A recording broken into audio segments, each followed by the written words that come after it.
খুব সুন্দর একটা কাহিনী আছে। একবার এক ব্যক্তি নিজের অসফলতার জন্য ত্রস্ত হয়ে সময় দেবতার তপস্যা করতে বসলেন। উনি তপস্যা করলেন এবং সময় দেবতা প্রসন্ন হলেন, মানুষের রূপ ধারণ করে ওনার সামনে প্রকট হলেন। এবার সেই ব্যক্তি ওনাকে জিজ্ঞেস করলেন যে কি এমন আছে যার জন্য আপনি বারবার জয়ী হন আর আমি চিরকাল পরাজিত হয়ে থাকি? কেন এত পরিশ্রম করা সত্ত্বেও আমি সাফল্য লাভ করতে পারি না? তখন সময় দেবতা উত্তর দিলেন যে দিন হোক বা রাত, ঝড় হোক বা ভূমিকম্প, রোদ হোক বা বৃষ্টি হোক, সময়ের সূত্রপাত হোক বা প্রলয়, আমি থামি না, আমি চলতেই থাকি। আর সেই জন্য যিনি থেমে যান তিনি পরাজিত হন আর আমি জয়ী হই। এটাই আমাদের শিখতে হবে। জীবনে সবসময় চলতে থাকুন, কখনো থামবেন না। হ্যাঁ, কিছুক্ষণের জন্য বিরতি নিতে পারেন, বিশ্রাম করার জন্য, নিজেকে আরো সশক্ত করে তোলার জন্য, কিন্তু থেমে যাবেন না। নিরন্তর কর্ম করতে থাকুন, পরিশ্রম করতে থাকুন, তবেই এই সংসার আপনাকে মনে রাখবে। আসুন আমার সাথে ভালোবেসে বলুন রাধা রাধা। একটা শব্দ আছে, পরিস্থিতি। অনেক মানুষের মুখে আমরা এই শব্দ শুনি। জীবনে যখন অসফল হই, দুঃখ আসে, সংকট আসে, কোনো বিপদ ঘনিয়ে আসে, তখন সমস্ত দোষ আমরা পরিস্থিতির ওপর চাপিয়ে দিই। আর দেখতে গেলে কোথাও না কোথাও ঠিকই করি। এই পরিস্থিতি প্রত্যেক দিনের মতো পাল্টাতে থাকে, কিন্তু এই দিন, এই রাত, এমন কেউ আছেন যিনি এর ওপরেও নিয়ন্ত্রণ সাধন করেন, আর তিনি হলেন সূর্য। ঠিক সেই রকমই আমাদের জীবনেও সূর্য হলো এই মন। যদি এই মনের উপর আমরা নিয়ন্ত্রণ করতে পারি, তাহলে আমরা জীবনকেও নিয়ন্ত্রণ করতে পারবো। প্রথমে এই মনের রাজা হয়ে উঠতে হবে। তাই মনে রাখবেন, যদি মন দুর্বল হয় তাহলে পরিস্থিতি আমাদের সমস্যা বলে মনে হবে। এই মন যদি স্থির হয়, পরিস্থিতি প্রতিস্পর্ধা বলে মনে হবে। আর এই মন যদি শক্তিশালী হয়ে ওঠে, তাহলে যে কোনো পরিস্থিতি আপনার কাছে একটা সুযোগ মাত্র। এমন এক সুযোগ যাতে অগ্রসর হয়ে আপনি মহান হয়ে উঠতে পারেন। এই মনের শক্তির বৃদ্ধি ঘটান, মহান হয়ে উঠুন, আর আমার সাথে ভালোবেসে বলুন রাধা রাধা। আমাদের জীবনে যখনই আমরা কোনো বড় দায়িত্বের সম্মুখীন হই, তখন আমরা তার থেকে দূরে পালাই আর এই অজুহাত দিই যে না না, এত বেশি ভার বহন করার যোগ্যতা আমার নেই, আমি করতেই পারবো না। দেখুন, এই সংসারে ভিন্ন ভিন্ন ধরনের গাছ আছে, ছোট গাছ, বড় গাছ, কিন্তু বট গাছের মতো বড় এবং নিবিড় গাছ আর একটাও নেই।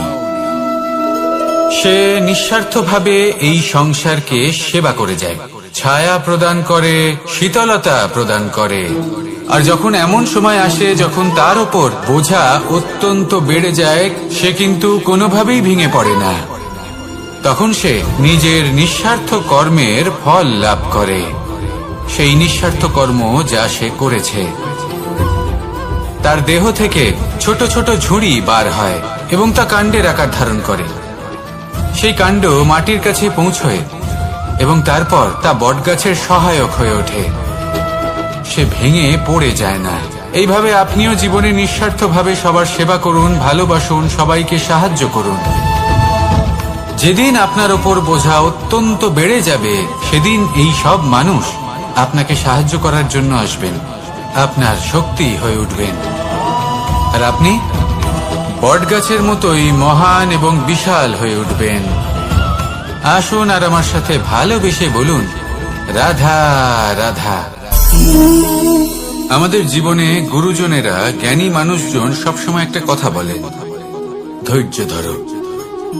শুধুমাত্র দুটো শব্দ, কিন্তু কতটা বিশাল সেটা বোঝার চেষ্টা করুন। ছোট একটা অস্ত্র হাতে নিন এবং একটা বিশাল পর্বতে নিরন্তর প্রহার করতে থাকুন, ধৈর্য ধরে সেই কাজ করতে থাকুন। এমন একদিন আসবে, এই বিশাল পর্বতে আপনি একটা পথ তৈরি করবেন। কোনো ধনুর্ধর যখন নিজের বিদ্যা অর্জন করেন, তখন তাকেও ধৈর্য ধরতে হয়, তার নিজেকে সময় দিতে হয়, তবেই সে ধনুর্বিদ্যা শিখতে পারে। সেইভাবে আমাদের জীবনেও ধৈর্য ধরার খুব প্রয়োজন। পরিবারে ধৈর্য রাখতে পারলে তাহলে আস্তে আস্তে দেখবেন প্রেম বৃদ্ধি পাচ্ছে। সমাজে যদি ধৈর্য রাখতে পারেন তাহলে আস্তে আস্তে এই সমাজ আপনাকে সম্মান করবে। যদি নিজের জীবনে ধৈর্য রাখতে পারেন তাহলে নিজে থেকেই আত্মবিশ্বাস বাড়বে, নিজের বিকাশ হবে।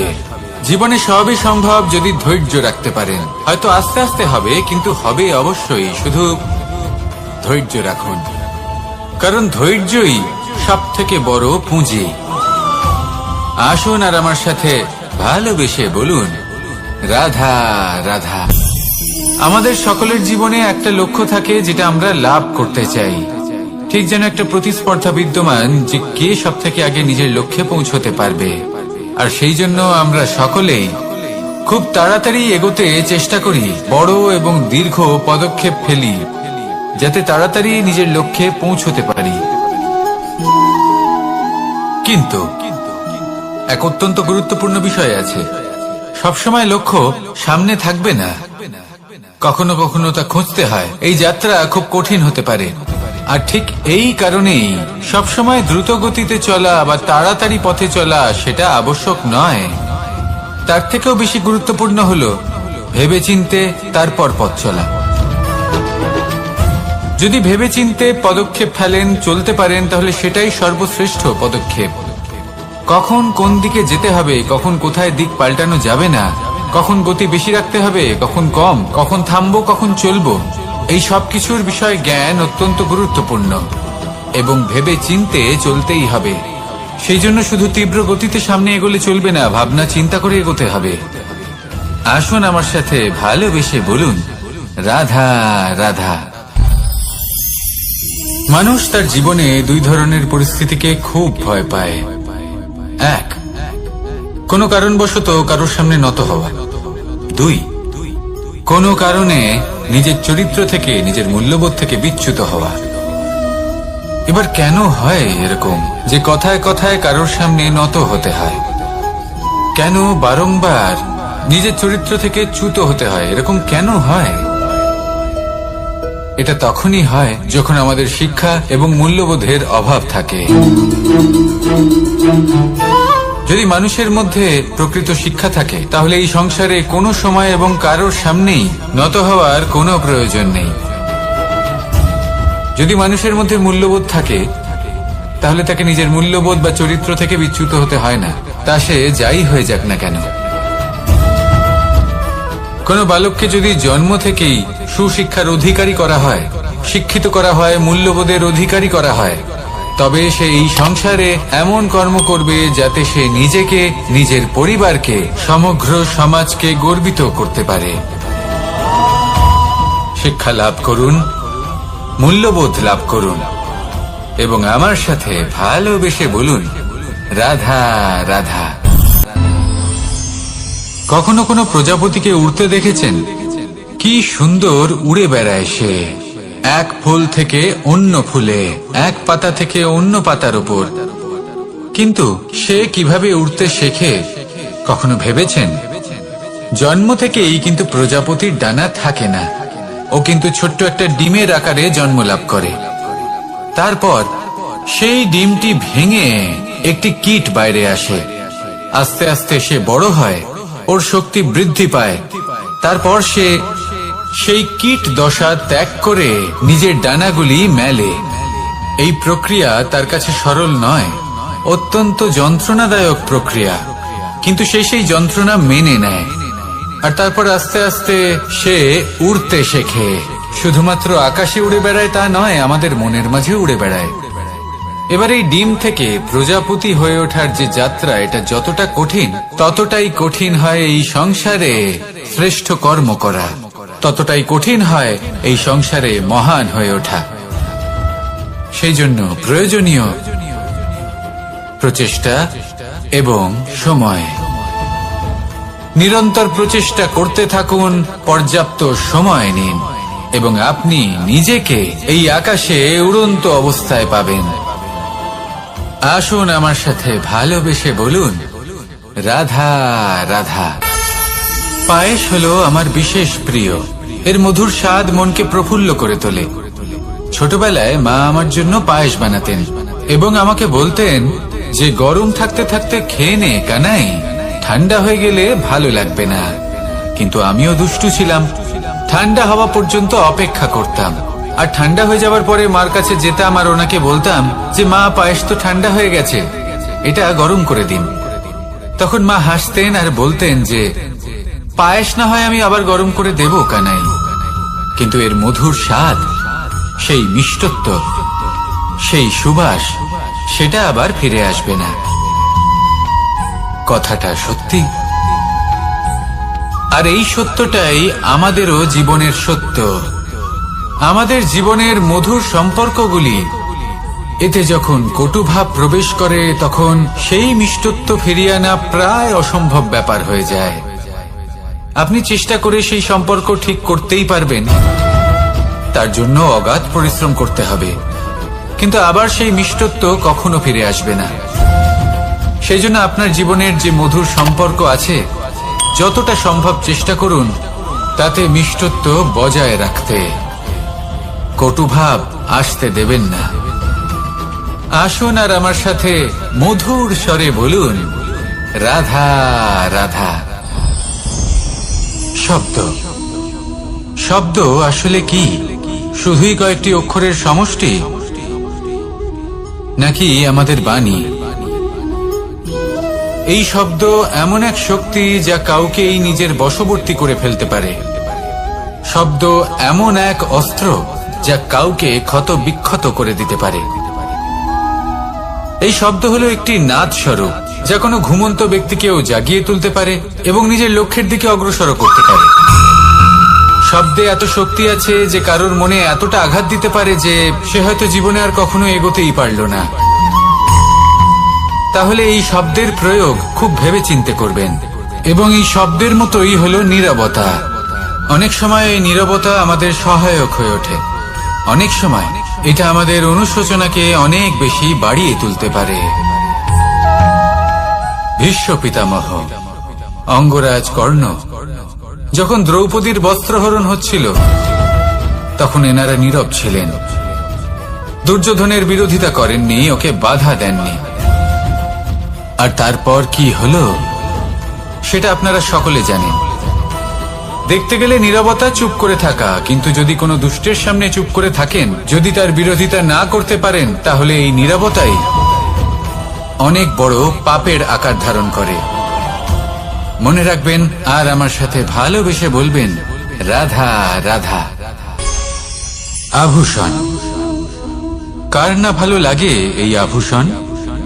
আমরা পরিশ্রম করি, ধন অর্জন করি, আর আভূষণ কিনে থাকি, কখনো নিজের জন্য, কখনো বা তাদের জন্য যাকে আমরা ভালোবাসি, বা তাদের জন্য যাকে আমরা সম্মান করি। হয়তো সেই জন্যই সীতা চূড়ামণি ধারণ করেছিলেন এবং আমি সামন্তকমণি। কিন্তু এটাই কি সেই প্রকৃত আভূষণ যা আপনার মূল্য বৃদ্ধি করে? না। শ্রীরামের আভূষণ হলো ওনার নম্র ভদ্র ব্যবহার। মাতা সীতার আভূষণ হলো ওনার সততা, ওনার নিষ্ঠা, ওনার ত্যাগ। অর্জুনের আভূষণ ছিল ওনার একাগ্রতা। রাধার আভূষণ ওনার প্রেম। এই আভূষণ কোথাও নেই, আপনার মনে আছে। যদি আপনার মনে মিষ্টতা থাকে, তা শান্ত হয়, তাতে সততা থাকে, নিষ্ঠা থাকে এবং প্রেম থাকে, তাহলে আপনার অন্য আর কোনো আভূষণের কোনো প্রয়োজন নেই। আপনি যতই ভিড়ের মাঝে থাকুন, আপনার ঔজ্জ্বল্য চোখে পড়বে। আসুন আর আমার সাথে ভালোবেসে বলুন, রাধা রাধা। এই সংসারের সব থেকে বড় সত্যি হলো জন্ম এবং মৃত্যু, কিন্তু আরো বড় একটা সত্য আছে, মিত্র এবং শত্রু, যা আমাদের সকলের জীবনে থাকে। মিত্র সে যে আমাদের সঙ্গ দেয় এবং সংসারের সব থেকে উঁচু শিখরে আমাদের নিয়ে যায়, এবং শত্রু সে যে যে কোনো মুহূর্তে যে কোনো শিখর থেকে আমাদের নিচে ফেলে দিতে পারে। এবার বিচিত্র ব্যাপার হলো এটাই যে আমরা নিজেরাই এদের সাথে নিয়ে চলি, নিজেরাই এদের পালন করি। তা কি করে? প্রথমে বুঝুন এই মিত্র এবং শত্রু কারা। আপনার নিজের মন, আর কেউ নয়। এই মনই হলো মিত্র। যখন তাতে ভারসাম্য বজায় থাকে, তা নিয়ন্ত্রিত থাকে, তা পবিত্র হয়। কিন্তু যদি এই মন অনিয়ন্ত্রিত হয়ে পড়ে, যদি আপনাকে সে নিয়ন্ত্রণ করতে শুরু করে, তখন সেই আপনার সবথেকে বড় শত্রু হয়। সেই জন্য এই মনের ওপর নিয়ন্ত্রণ রাখতে শিখুন, এতে ভারসাম্য বজায় রাখতে শিখুন। তাহলে আপনি এমন এক বন্ধুকে পাবেন যে আপনাকে এই সংসারের শিখরে পৌঁছে দেবে।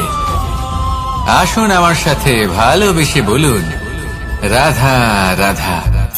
আজকাল আপনি দেখে থাকবেন যে মা বাবা শুধুমাত্র সন্তানকে ভালোবাসেন তা নয়, তাদের মোহেও জড়িয়ে পড়েন। বিদ্যালয় যখন পাঠান তখন সমস্ত সুযোগ সুবিধা দিয়েই পাঠান। চেষ্টা করেন যে সবসময় যেন সন্তান তাদের চোখের সামনেই থাকে। কিন্তু ভুলে যান এক অত্যন্ত গুরুত্বপূর্ণ কথা, যে সন্তানকে এক নতুন দৃষ্টিভঙ্গি দেওয়াই হলো ওনাদের কর্তব্য। সেই জন্য পুরাতন কালে শিষ্যদের গুরুকুলে পাঠানো হতো, বাড়ির থেকে দূরে। কারণ বাড়ি ছেড়ে যাওয়া এক সন্তানের জন্য, এক শিষ্যের জন্য অত্যন্ত শুভ লক্ষণ হয়। যখন সে বাড়ির থেকে দূরে, গৃহস্থের থেকে দূরে থাকবে, তখন এই সংসারকে সে এক নতুন দৃষ্টিভঙ্গি দিয়ে দেখবে, পরখ করবে, বুঝতে পারবে, আর সবকিছু নিজে থেকেই শিখে যাবে কখন আক্রমণ করতে হয়, কখন পিছু হটতে হয়, কিভাবে এই সংসারের সম্মুখীন হতে হয়। আর এটা আপনার দৃষ্টি ওকে শেখাতে পারবে না, ওর অভিজ্ঞতা ওকে শেখাতে পারবে। তাই মনে রাখবেন, যদি আপনি চান যে আপনার সন্তানের বিকাশ হোক, তাহলে অনেক সময় ওকে নিজের থেকে দূরে নিয়ে যেতে হয়। যদি মোহে আবদ্ধ থাকেন, তাহলে ওর বিকাশ কখনোই হবে না। তাহলে আসুন আমার সাথে ভালোবেসে বলুন, রাধা রাধা। কখনো কখনো মানুষ মনে করেন যে সে নিজেই সব থেকে বেশি শক্তিশালী, তিনি হলেন জ্ঞানী। দেখুন, এটা ভালো ব্যাপার যে আপনার মধ্যে শক্তি আছে, জ্ঞান আছে, আর এটা শুধু আপনার জন্য নয়, এই সমস্ত সমাজের জন্য, দেশের জন্য, সমগ্র পৃথিবীর জন্য অত্যন্ত আবশ্যক। কিন্তু এই কথাটাও বোঝা অত্যন্ত আবশ্যক যে এই জ্ঞান যেন কখনো অহংকার না হয়ে ওঠে। যখন মানুষের মধ্যে জ্ঞান থাকে, তখন সে রাম হয়ে ওঠে। রাম, যিনি সমুদ্রের বুকে সেতু বানিয়েছিলেন, বানর সেনার দ্বারা রাক্ষস রাজকে পরাজিত করেছিলেন, আর চিরকালের জন্য সবার কাছে আদর্শ হয়ে উঠেছিলেন। আর যদি মানুষের মনে অহংকার জন্মায়, তাহলে সে রাবণ হয়ে ওঠে। দেশে বিদেশে যতই খ্যাতি থাকুক না কেন, সে রাক্ষস হয়ে ওঠে, নিজের সাথে সাথে সমস্ত কুলের বিনাশ করে বসে। এবার জ্ঞান নাকি অহংকার, আপনার কি চাই সেই সিদ্ধান্ত আপনার, আর আপনার এই সিদ্ধান্তই নিশ্চিত করবে যে আপনার কর্ম কি হবে, আর আপনার এই কর্মই নিশ্চিত করে দেবে আপনার প্রারব্ধ কি হবে। তাহলে শুভ কর্ম করুন আর আমার সাথে ভালোবেসে বলুন, রাধা রাধা। কোনো বাগানের কোনো বৃক্ষকে দেখেছেন যেখানে সুগন্ধি ফুল থাকে, রসালো ফল থাকে, তখন মন প্রফুল্ল হয়ে ওঠে, মন থেকে সেই বৃক্ষের প্রতি ভালোবাসা জন্মায়। কিন্তু যিনি বাগানের মালিক, শুধুমাত্র তিনিই জানেন যে কিভাবে এই বৃক্ষকে আগলে রাখতে হয়, কিভাবে তার পরিচর্যা করলে এতে সুন্দর সুগন্ধি ফুল হবে, রসালো ফল হবে। কখনো কখনো প্রয়োজনের থেকে বেশি রোদ পেলে এই বৃক্ষগুলি শুকিয়ে যায়, প্রয়োজনের থেকে কম রোদ পেলেও এই বৃক্ষ কিন্তু শুকিয়ে যায়। প্রয়োজনের থেকে কম জল যদি পায়, এই বৃক্ষ শুকিয়ে যেতে পারে। প্রয়োজনের থেকে অতিরিক্ত জল যদি পায়, তখনও এই বৃক্ষের শিকড়গুলি নষ্ট হয়ে যেতে পারে। এবার এটাই কিন্তু আমাদের সংসারের সাথেও হয়। আমাদের সংসারের সকল প্রতিভাশালী ব্যক্তি, যেমন লেখক, বিচারক, প্রবক্তা, যোদ্ধা, এদের সবার ক্ষেত্রে এই কথাটাই প্রযোজ্য। যদি বেশি প্রশংসা করা হয়, তাহলেও এরা হারিয়ে যাবেন। প্রয়োজনের থেকে বেশি যদি নিন্দা করা হয়, তখনও তারা নত হয়ে পড়বেন।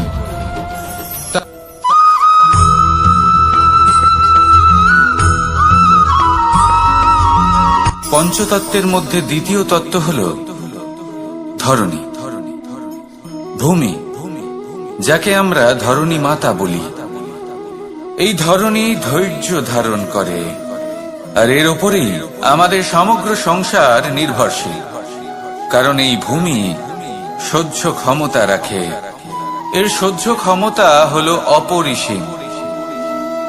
সন্তান যতই আঘাত প্রদান করুক না কেন, প্রেম পূর্বক সহ্য করে, আর তার বদলে অমূল্য রত্ন প্রদান করে। সন্তান যদি হাল চালায়, তাহলে তার বদলে তাকে অন্ন প্রদান করে। এটাই হলো ধরনী।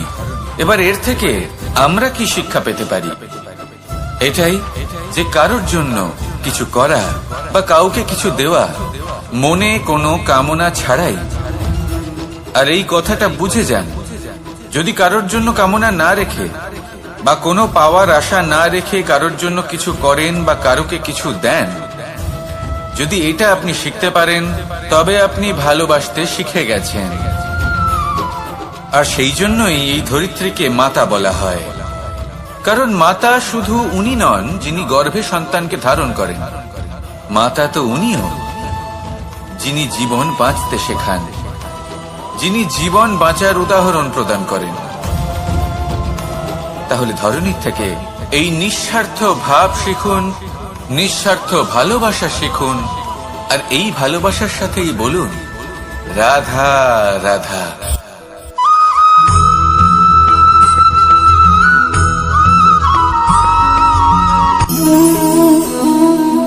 নিয়তি। রাধা আমাকে বলে, কৃষ্ণ, যদি তুমি জানো যে নিয়তিতে কি আছে, তাহলে তাকে বদলে দাও না কেন?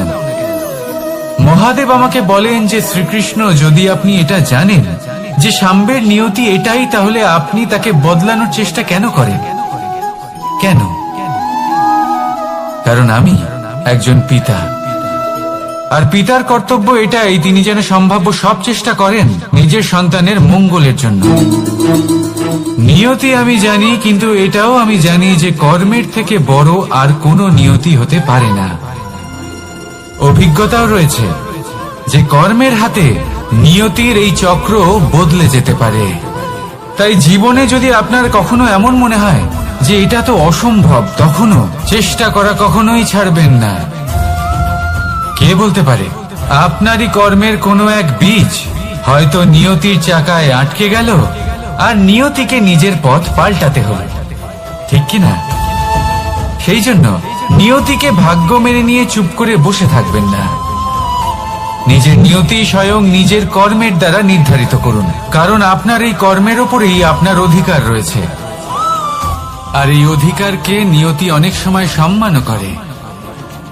তাহলে আসুন আর আমার সাথে ভালোবেসে বলুন রাধা রাধা।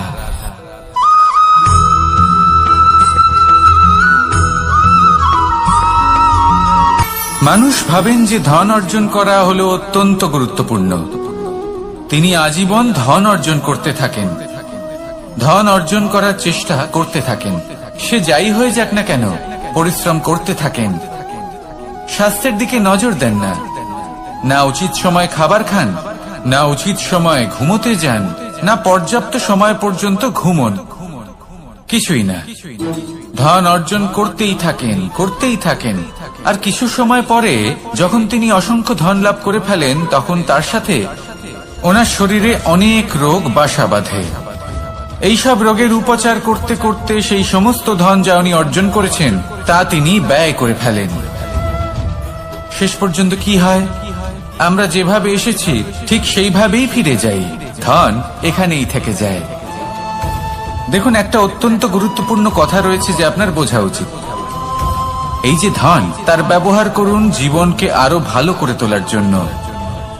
ধনের সদ্ব্যবহার করা উচিত, এমন যেন না হয় এই ধন আপনাকে ভোগ করে ফেলে। এই জীবনকে নিশ্চিত রূপে আরো শ্রেষ্ঠ করে তুলুন।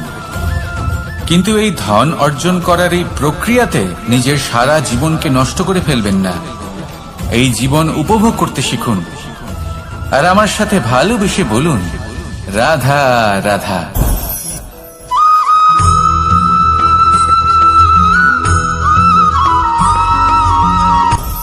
আপনি কখনো পর্বতের শিখরে উঠেছেন? আপনি দেখতে পাবেন পর্বতের পদতলে প্রচুর সুন্দর ফুল রয়েছে, সবুজ বনানী রয়েছে। যত আপনি উপরে উঠতে থাকবেন তত ফুল কমতে থাকবে, সবুজ বনানী কমতে থাকবে। আরো কিছুটা উপরে উঠলে কাঁটা জাতীয় গাছ দেখতে পাবেন, শুকনো গাছ দেখতে পাবেন। আরো যদি উপরে ওঠেন তাহলে পাষাণ দেখতে পাবেন। আরো উপরে উঠলে হিমখণ্ড দেখতে পাবেন। এই যে পর্বত, তা মনুষ্য জীবনের সব থেকে উত্তম উদাহরণ। মানুষ যখন সাফল্যের শিখরে পৌঁছতে চান, মহানুভবতার শিখরে পৌঁছতে চান, পথে যত আস্তে আস্তে উপরে উঠতে থাকেন ততই ভৌতিক বস্তু তার থেকে বিচ্ছিন্ন হতে থাকে। যদি তিনি সেই ভৌতিক বস্তুগুলি ত্যাগ না করতে পারেন তাহলে কখনোই সেই স্থানে পৌঁছতে পারবেন না। আর মানুষ যদি উচিত ত্যাগ করতে পারেন, পথে অগ্রসর হতে থাকেন, এগোতে থাকেন, তাহলে একদিন না একদিন তিনি মহানুভবতার, জ্ঞানের, সাফল্যের হিমের স্বাদ অবশ্যই লাভ করবেন। মনে রাখবেন, মানব জীবনের ত্যাগ হলো অত্যন্ত গুরুত্বপূর্ণ অংশ। আসুন আমার সাথে ভালোবেসে বলুন, রাধা রাধা।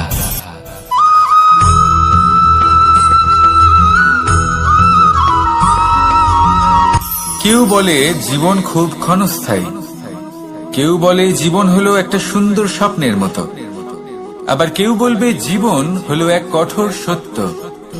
কিন্তু জীবন আসলে কি? জীবন হলো আপনারই প্রতিবিম্ব, একটা দর্পণ। অর্থাৎ আপনি জীবনকে সেইভাবেই পাবেন যেরকম আপনি নিজেকে প্রতিপন্ন করবেন। যদি আপনি দর্পণের দিকে তাকিয়ে হাসেন তাহলে আপনি সামনে হাসি মুখী দেখতে পাবেন। এবার যদি আপনি গম্ভীর হয়ে থাকেন তাহলে আপনি একজন রুষ্ট ব্যক্তি দেখতে পাবেন। শেষে সবথেকে বেশি গুরুত্বপূর্ণ হলো আপনার চেষ্টা। আপনাকে সবসময় চেষ্টা করতে হবে যাতে আপনি নিজেকে প্রসন্ন এবং ইতিবাচক মনোভাবে রাখেন। এটা হলো আপনারই উত্তরদায়িত্ব, তাকে পালন করুন। এই মনকে প্রসন্ন রাখুন, এই সংসারকে সুন্দর বলে মনে হবে। আর এই মন প্রসন্ন হয়ে বলবে, রাধা রাধা।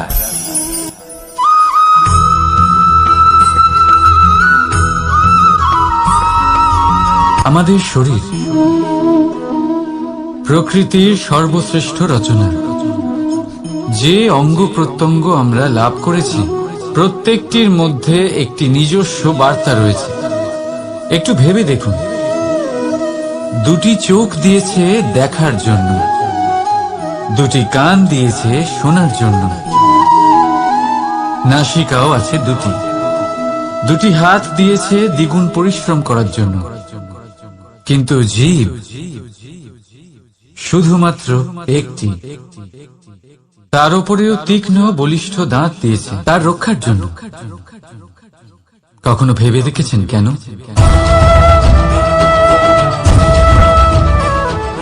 কারণ শব্দ আর শব্দের প্রয়োগ মানুষের সবচেয়ে বড় অস্ত্র, যার প্রয়োগ যত ভেবে চিন্তে করা যায় মানুষ তার জীবনে ততটাই উপরে উঠতে পারে।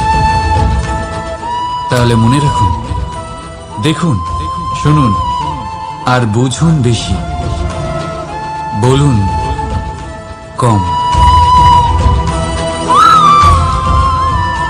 রাধা রাধা।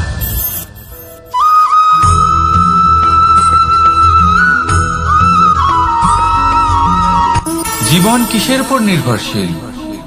ধনের ওপর? বৈভবের অনুভব যদি আপনি করতে চান তাহলে তা পাবেন শুধু একতার দ্বারা, সংগঠনের দ্বারা। যদি আপনাকে উদাহরণ দিই, নিজের এই হাতটাকে দেখুন, 5টা আঙুল রয়েছে। কোনো একটা বস্তুকে নিজের একটা আঙুল দ্বারা তুলে ধরার চেষ্টা করে দেখুন, বড়ই কষ্ট হবে। তখন আপনি বুঝতে পারবেন যখন এই 5টি আঙুল একত্রিত হয় তখন কোনো কাজ কতটা সহজ হতে পারে। এটাই হলো শক্তি, একতার। সব থেকে ভালো উদাহরণ যদি আপনাকে দিই তাহলে বাঁশি। এই বাঁশি থেকে অত্যন্ত মধুর সুর নির্গত হয় যা সবার মন প্রসন্ন করে দেয়। এই কথা সত্যি। কিন্তু এই বাঁশি আমি একটা বা দুটো আঙুল দিয়ে বাজাতে পারবো না। আমাকে প্রত্যেকটা আঙুল ব্যবহার করতেই হবে, তবেই এর থেকে মধুর সুর নির্গত হবে যা সকলকে প্রসন্ন করবে। ঠিক কিনা? ঠিক এইভাবেই যদি আপনি চান যে আপনার জীবনরূপী বাঁশি থেকেও মধুর সুর নির্গত হোক বা সবার মনকে প্রসন্ন করে তুলুক, তাহলে আপনাকেও জীবনে একতা নিয়ে আসতেই হবে। আপনি একাও কর্ম করতে পারেন, পথ চলতেও পারেন, সামনেও এগোতে পারেন, সাফল্যও লাভ করতে পারেন। কিন্তু যখন সকলে একসাথে এগোবেন, সেই পথে চলবেন, সেই কর্মই করবেন, তখন লক্ষ্যে অবশ্যই পৌঁছবেন, সাফল্য অবশ্যই লাভ করবেন। কিন্তু সেই সাফল্য এবং তার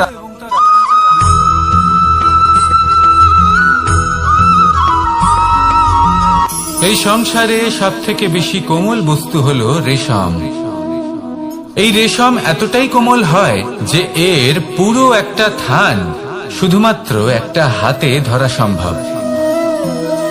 কখনো ভেবে দেখেছেন এই রেশম কিভাবে হয়? একটি কীট তার লালার দ্বারা উৎপন্ন হয়। এই কীট সেই রেশমকে পাক দিতে থাকে, পাক দিতেই থাকে, আর আস্তে আস্তে তার মধ্যেই জড়িয়ে পড়ে। শেষে ওর এই সুন্দর অমূল্য সৃষ্টি রেশমের এই সুতো, তার নির্মাণ কার্য পূর্ণ হয়। কিন্তু তাতেই ও নিজে বন্দী হয়ে যায়। নিজেরই মায়াজালের এই বন্দী গৃহে নিজেই ফেঁসে যায়। এবার এই সুতোকে ব্যবহারযোগ্য করে তোলার জন্য এই কীটগুলিকে এই কবচের সাথেই ফুটন্ত জলে ফেলে দেওয়া হয়। এই সংসারে যদি আমাদের স্বপ্ন এই সংসারের দুঃখ হরণ করার জন্য, এই সংসারে সুখ বিতরণ করার জন্য হয়, তবেই আমাদের প্রগতি সম্ভব। যদি আমাদের এই স্বপ্ন শুধুই আমাদের এবং আমাদের স্বার্থ সিদ্ধির জন্য হয়, তাহলে এই স্বপ্ন আমাদের অন্ধ করে দেবে, আমাদের অন্ধকারের পথে নিয়ে যাবে, আর আমরাও সেই কীটের মতো হয়ে যাব। নিজেদেরই মায়াজালে আমরা নিজেই ফেঁসে যাব, আর শেষে আমরা যদি কিছু লাভ করি তা হবে একাকিত্ব, অন্ধকারময় মৃত্যু। তাই স্বপ্ন অবশ্যই দেখুন, কিন্তু এমন ভাবে স্বপ্ন দেখবেন না যে তার এই বন্দিগৃহে আপনি নিজেই ফেঁসে গেলেন। স্বপ্ন দেখুন পরোপকারে।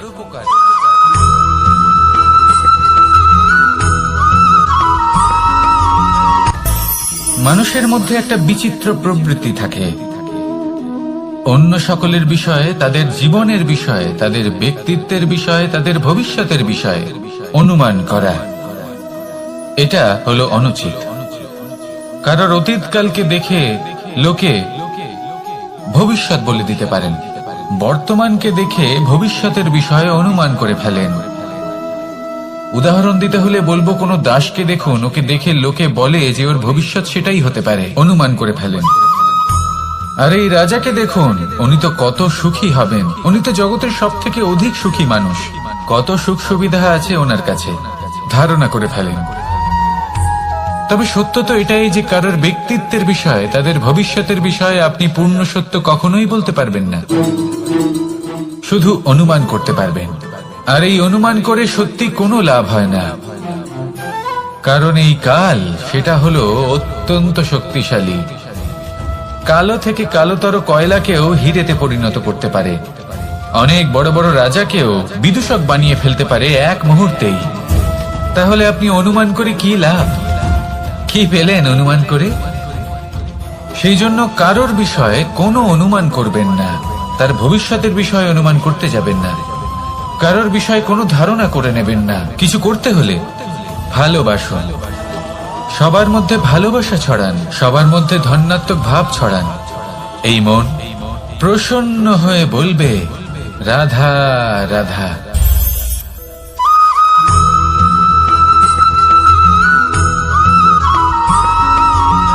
পঞ্চতত্ত্বের মধ্যে দ্বিতীয় তত্ত্ব হল ধরণী, ভূমি, যাকে আমরা ধরণী মাতা বলি। এই ধরণী ধৈর্য ধারণ করে, আর এর ওপরেই আমাদের সমগ্র সংসার নির্ভরশীল।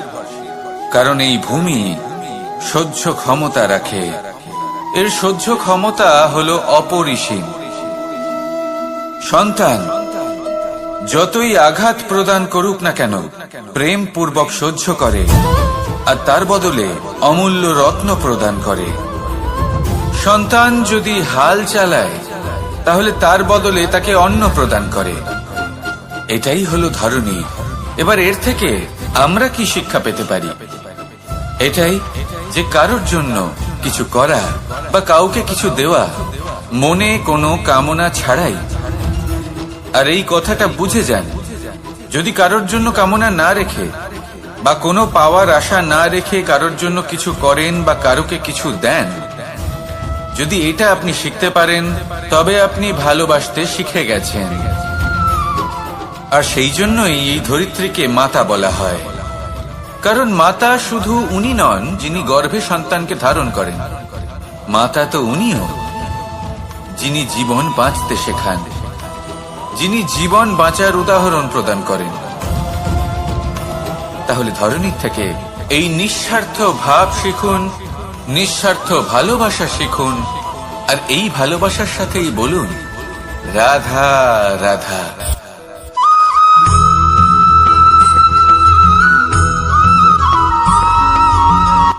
সংসারে আমাদের জীবনে যখন কোনো সুখ বা দুঃখ আসে, তার জন্য আমরা কাউকে না কাউকে অবশ্যই দায়ী করে থাকি, তাই না? এই ব্যক্তি আমাদের সাথে এরকম কাজ করেছেন, তাই আমার সাথে এমন হলো। ওই ব্যক্তি যদি এমনটা না করতেন, তাহলে আজ আমি ওই স্থানে পৌঁছতে পারতাম। সবই আপনার দৃষ্টিভঙ্গির উপর নির্ভরশীল, আর যদি আপনার দৃষ্টিভঙ্গি এমন হয়, তাহলে তা অনুচিত। সত্যি কথা বলতে এই সংসারে ভিন্ন ভিন্ন ধরনের মানুষ আছে। এটা আপনার উপর নির্ভর করছে কিভাবে তাদের স্বাগত জানাবেন। একবার ভাবুন, আমি আমার দুটো হাত সামনে নিয়ে এলাম, দুটো মুঠো খুলে দিলাম। দুই প্রকারের মানুষ আসবেন, কিছু না কিছু দিয়ে যাবেন। এই মুঠো যদি আমি বন্ধ করে দিই, তাহলে না কেউ আমাকে কিছু দিতে পারবে, না আমার কিছু যাবে আসবে।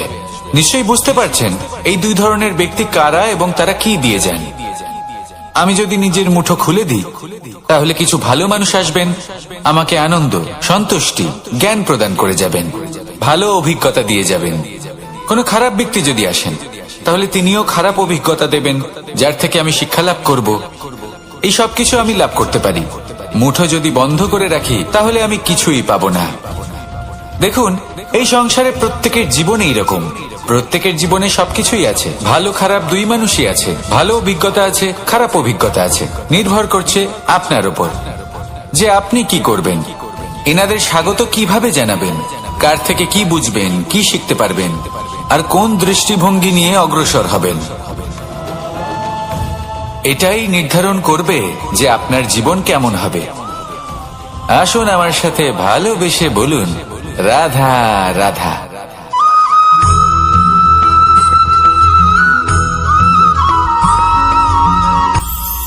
এটা হলো ধান গাছ।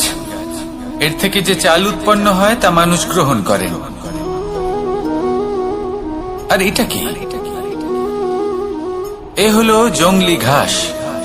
একবার ভেবে দেখুন, যদি এই জংলি ঘাস ধান গাছের আশেপাশে থাকে, তাহলে কি হবে? ধান উৎপন্ন হতে পারবে? তা উৎকৃষ্ট হতে পারবে? আমরা কি তা গ্রহণ করতে পারবো? কখনোই নয়। এই জংলি ঘাস ধানকে নষ্ট করে দেবে, কিন্তু নিজে জীবিত থাকবে। এটাই হলো আজকের শিক্ষা। এই সংসারে যদি আপনি নীতির পথে চলতে চান, উচিত কর্ম করতে চান, সংসারকে সেবা করতে চান, তাহলে জংলি ঘাসের মতো ব্যক্তিদের থেকে সবসময় দূরে থাকতে হবে। সেই ব্যক্তি যারা দুর্নীতি এবং মিথ্যা দ্বারা পরিপূর্ণ, যাদের ব্যবহার অশুভ, যাদের অনেক অশুভ গুণ রয়েছে, তারা সঠিক নয়। সেই সকল ব্যক্তি যাদের চরিত্র অত্যন্ত দুষ্ট হয়, তারা হয় শুভ চরিত্রের ব্যক্তিকে একদম নষ্ট করে দেয়, নয় নিজের মতো বানিয়ে তোলে। তাই যদি আপনি নীতির পথে চলতে চান, এই সংসারের জন্য শুভ কর্ম করতে চান, তাহলে সেই সঙ্গ লাভ করুন যে সঙ্গ জ্ঞানে পরিপূর্ণ, যাদের মধ্যে অনেক গুণ আছে, যাদের থেকে প্রতিদিন কিছু শিখতে পারবেন। এমন ব্যক্তির সাথে জীবন অতিবাহিত করুন। দুরাচারীদের থেকে দূরে থাকুন। তবেই এই মন প্রসন্ন হয়ে বলবে রাধা রাধা।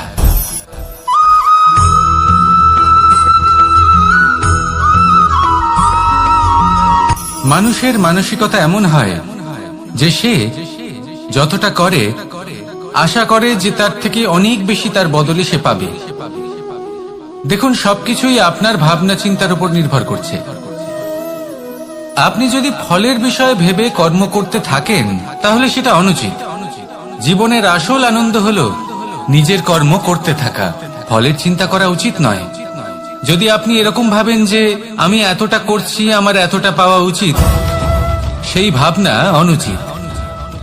যদি আপনি সেবার মানসিকতা নিয়ে কর্ম করতে থাকেন, কর্মচক্রে প্রবাহিত হন, যদি আপনি এমন ভাবনা রাখেন যে আমি এতটা পাচ্ছি, তাই এর থেকে অনেক বেশি আমি কর্ম করব, তাহলে নিশ্চিত রূপে আপনি যতটা করছেন তার থেকে অনেক বেশি আপনি পাবেন। আপনার আশার থেকে অনেক বেশি আপনি পাবেন।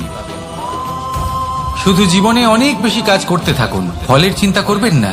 আর মনে রাখবেন, এই ভাবনাই সব থেকে বড় বীজ। কর্মের উপর বিশ্বাস রাখুন। জীবনে যা যা আপনি চান সবই সুখময় হবে। আসুন আর আমার সাথে ভালোবেসে বলুন, রাধা রাধা।